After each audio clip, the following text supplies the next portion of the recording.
Hi everyone, Aaron here for Zollotech, and I've been using the iPhone XS and XS Max since they came out, and I've been using them all day long every single day. And I've come up with some good things and some bad things about them. Now this review is mostly going to focus on the XS Max since this is what I've been using most of the time, but know that the only differences really are the battery size and the display size. Everything else is the same.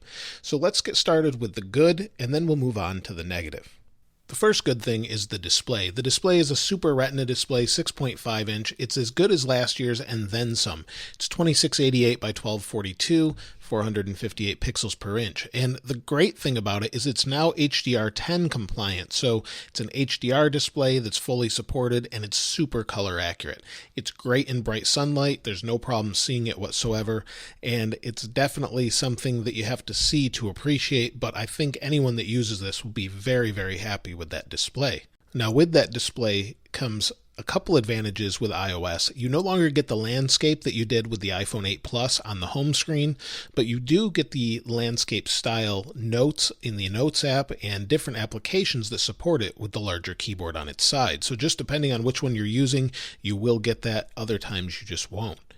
Now the next positive thing is the speakers. The speakers sound great. They're even louder and better than last year. And I mean better in the sense that they have wider stereo, as Apple calls it. And that's true. It definitely sounds more in stereo. You can hear things more clearly and it's nice and loud. So take a listen. The dynamic wallpaper, you can see there's light, dark, dynamic, and we'll just leave it at dynamic. But there's a lot of other really nice wallpapers in here, and I'll be sure to link those in the description. Now the next good thing for me is the battery. Now the battery is not phenomenal like it was when you were going from, say, a 6 to a 6 Plus. It's more that it's maybe a half hour to an hour and a half of extra usage. If you look at my battery on time, over the last 10 days or so, I get about 4 to 5 hours of screen on time. Now don't confuse this with iOS 11's usage time. It's not the same thing. This is actual screen on time, and then screen off time is when things are playing in the background. Maybe you have music in the background. So I'm getting about 4 to 5 hours of screen on time and about an hour of off time. And then it's in standby. It will easily last me through a day with that, but I'm only getting about an hour more than I would on the iPhone X.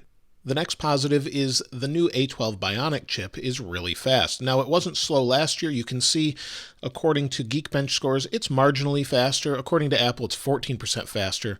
But when you're exporting video, such as 4K video in iMovie, it really is pretty quick. It's about a 3-minute movie exporting in about 3 minutes at 4K 60. So that's pretty impressive. MacBooks have a problem doing that sometimes. Now playing games is really fast and smooth. Frame rates are really solid. You have no issues there. And if we play through one of the games, you'll see that it's smooth the whole way. It's super fast. And while I'm not the best at this game, you'll see how quick and smooth everything is. So I didn't last very long here, but I was able to play it, and hopefully you can see that it's nice and smooth. Now, if you want to switch between applications, it's super fast. We'll go into the racing game, back out to the App Store, back over to Fortnite, and everything's just super smooth and fast. And that's what really is impressive. The next good thing is improved LTE speeds. Apple says you should be able to get much improved speeds, and of course this is going to be carrier dependent, but I'm on T-Mobile testing this out. You'll see on the left I have the iPhone X, and on the right the XS Max, and it is a little bit better, so it seems to be true. Now with Wi-Fi, I noticed a huge improvement. I actually have gigabit internet speeds, but on Wi-Fi I get about 177 down on the iPhone X, whereas I'm getting almost double that or more on the iPhone XS Max. So it's pretty good over Wi-Fi, and it seems to definitely be an improvement over last year. The next good thing is IP68 certification. That means it's more resistant to water and dust, but you can't go swimming with it. Apple doesn't cover water damage still, so if you swim with it and it's damaged, they're not going to cover it or replace it for free, but it does mean it should survive a drop into a puddle or pool. Now the next good thing is the camera. The new cameras are really fantastic. They're 12 megapixel cameras. One has an f1.8 aperture, the other has an f2.4 with a telephoto lens on it. And they've got larger pixels, and they've both got optical image stabilization. They work well, and let me show you what that looks like.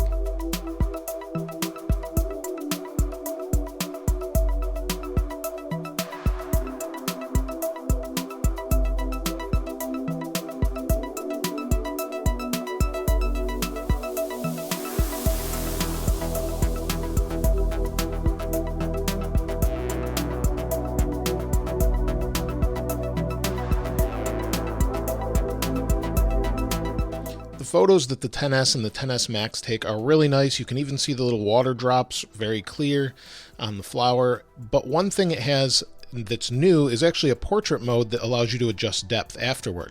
Now, I tried this on an object other than just a face because you have to use the front-facing depth camera. So if you click edit here or tap edit, you can adjust the depth, but you'll see if I go as blurred as I can on the background, it doesn't really recognize objects. It only recognizes faces. So if we go to this next photo here, if I go to edit, you'll see I can adjust it here as well. Go back and forth. So it works okay. It starts to fuzz out the hair quite a bit right here. So it's not perfect. Other phones have had this for a while, but it is a nice feature to add.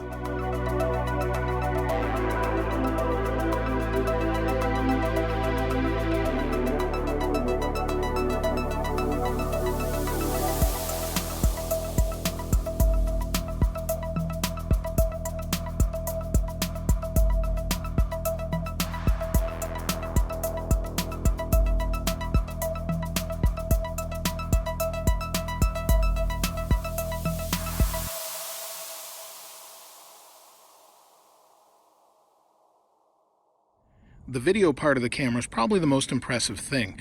The autofocus is super fast. It also is so fast you'll never know what's not in focus. So if I transition there, come back, it's super, super fast. And everything is always in focus. And of course you can just tap to focus if you want the background, tap on the tree. Again, it's incredible how good this autofocus is on this camera. It has optical image stabilization on both this lens and the zoom lens. So you can zoom in, and unlike the 8 Plus or the larger size phones before, the actual optical image stabilization is on both lenses. So it works out really nice. And unlike last year's camera, if you look up into the sky, it's much better. It can handle the brightness much better. It has much better dynamic range in the shadows and all the way to bright. You'll see the transition's really nice. The first bad thing is the front-facing camera. While it's pretty good most of the time, it has this effect that can be fixed in software, but it will smooth your face out. And if you look at the iPhone X versus the XS Max, you can see it looks like I almost have makeup on. I think they'll fix this in the future to give us a toggle, but right now it's not great. The next bad thing is the price.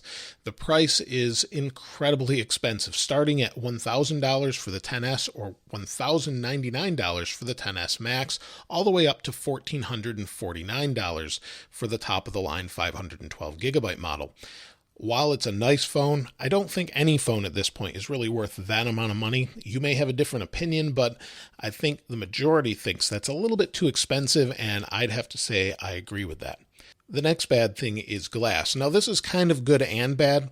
The whole phone is glass front and back, and it's more durable glass this time. So if you drop the phone, chances are it's not going to break as easily. Many tests have shown that, but it's still glass, and a lot of the time that's used for wireless charging and to make the phone feel more premium. But because you can't easily replace the back on this, it's $500 or $600 to replace the back glass. So put a case on it or make sure you have Apple Care to at least cover that expense. While there aren't a whole lot of negatives with this device, the final negative for me is the charging. And the charging on this is really unacceptable with the included adapter of 5 watts.